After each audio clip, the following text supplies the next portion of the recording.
Adama yok qaçdan girdilər, pərdəni də çəkdilər. Aləm dəydi bir-birinə, təyyarəm, baba belə töküldü. Bir dəfə də Türk vətəndaşı demək sumkanı atıb mənim başımın üstünə qoyub. İçi də dolub xırda pullardır, Türk TL'lər. Bu gülen Şuvalanda qonşumuz olub. İlkin mən indi başa düşürəm sən nələr yaşayıbsan. Yoxdur, bir baktı, dang qalx tökülür başıma. Belə baktı dedim, bu yandan pul da içi.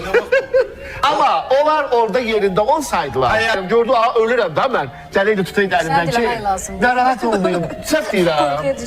Ən dəhşətli sizlərdir. Gör, psixoloji təpkiyə baxırsınız. Arkada bir dənə kişi molla. Birdən durasan ayağa, əlimi qaldırasan göyə ki, ya Rəbbim, 200 nəfər günahsız insan dərgahıma gəlir, qapı aç, gəlir. Bilgisayar benziyor videoda. Söylüyor da. Konum atırdı indiden. Mesaj öter ki gel yaz der. Öyle şey mi olur ha?